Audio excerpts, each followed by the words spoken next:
Chers élèves, bonjour. Nous allons aujourd'hui parler des parenthèses mathématiques et des priorités des opérations.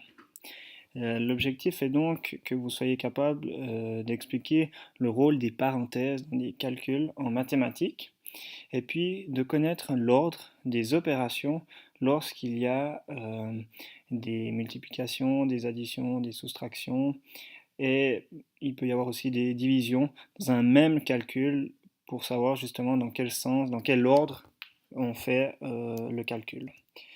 Tout d'abord, pour commencer, on va définir ce que c'est que les parenthèses en mathématiques. Donc en fait, la parenthèse, elle permet de faire comme un calcul à l'intérieur d'un calcul. Il faut donc, quand on voit une parenthèse, faire en premier ce qui s'y trouve. Donc là, en l'occurrence, dans cet exemple, il faut tout d'abord faire 1 plus 2, ce qui fait 3, 3 plus 4, qui font 7, et ensuite, on fait la multiplication qu'il y a entre les deux parenthèses. Je conseille donc fortement de réécrire le calcul. La première parenthèse vaut 3, 1 plus 2, donc on réécrit 3, il y a une multiplication avec la deuxième parenthèse qui, elle, vaut 7. Donc 3 fois 7, ça fait 21. Ensuite, donc, dans les calculs, il y a un ordre à respecter entre les différentes opérations. Donc, comme je l'ai dit, la parenthèse est ce qu'on va faire en premier. Donc, on commence par effectuer ce qu'il y a dans une parenthèse. Dans un deuxième temps, on va s'occuper d'effectuer les multiplications et ou les divisions. Dans un troisième temps, on va effectuer les additions et ou les soustractions. Lorsqu'il n'y a que des multiplications ou que des additions, on fait les calculs dans l'ordre de gauche à droite. Voyons avec quelques exemples. Avant ça, un petit rappel pour vous montrer sous une autre forme que l'ordre est le suivant. On commence par les parenthèses, on fait ensuite les fois ou les divisés, ensuite et enfin les additions et les soustractions. Voici un premier exemple. Pour commencer, vu qu'il n'y a pas de parenthèse, on va prendre donc immédiatement les multiplications. Il y a une première multiplication, 3 fois 4, qui vaut 12.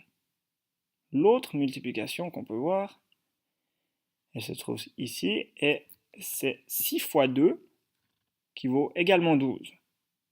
Donc on a 3 fois 4 qui font 12, 6 fois 2 qui font 12. Entre deux, il y a le signe de l'addition. Donc 12 plus 12, ça fait 24, plus 1, on a bel et bien 25.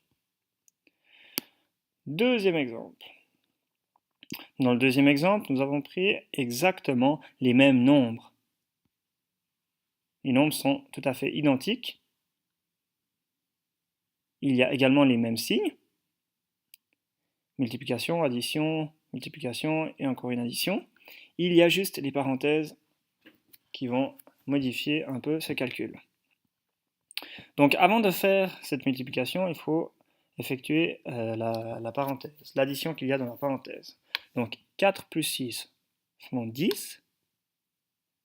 Nous allons ensuite multiplier 3 avec le résultat de la parenthèse, donc 3 fois 10, ça fait 30.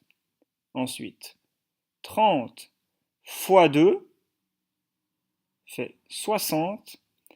Et tout à la fin, on ajoute 1 pour cette addition. Donc 3 fois 10, 30 fois 2, ça fait 60, plus 1, 61.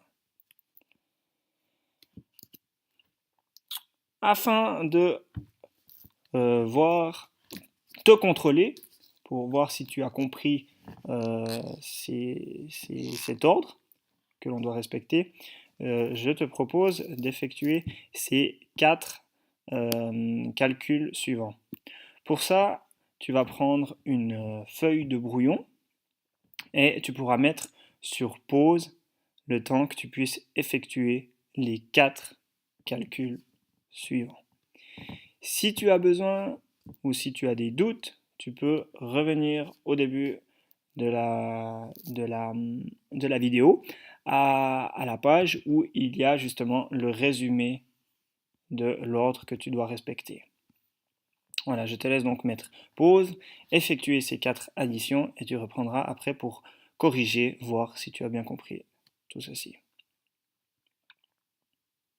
Très bien, voyons ensemble. Pour le premier calcul, tu as certainement fait 3 fois 5, qui font 15. 15 plus 2, ça fait 17. 17 plus 6, qui font 23. Le deuxième calcul, tu as certainement remarqué que la parenthèse était à effectuer en premier.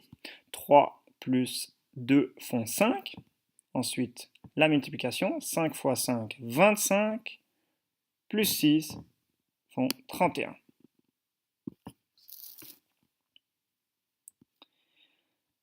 Le troisième, il y a également des parenthèses. Il faut donc commencer par ceci. 6 moins 2, ça fait 4. 2 moins 1, ça fait 1. On a donc 4 que l'on doit multiplier avec 1. Donc 4 fois 1, ça fait 4. Voilà, le dernier, nous avons également les mêmes nombres que le précédent, sans les parenthèses. On va voir ce que ça change. Donc 6 moins 2 fois 2 moins 1. Nous avons là une multiplication qui doit donc être effectuée en premier. 2 fois 2, ça fait 4. On reprend donc 6 moins 4 moins 1, ça fait 6 moins 4. 2 moins 1, 1. La multiplication qui se trouve ici au milieu, elle fait le même effet que si on avait mis une petite parenthèse ici et là. Mais vu qu'il s'agit d'une multiplication qui est entourée d'une soustraction de part et d'autre, il n'y a pas besoin de mettre la parenthèse là, puisque la multiplication, on l'a fait en premier. Donc 6 moins 4, ça fait 2, moins 1, ça fait 1.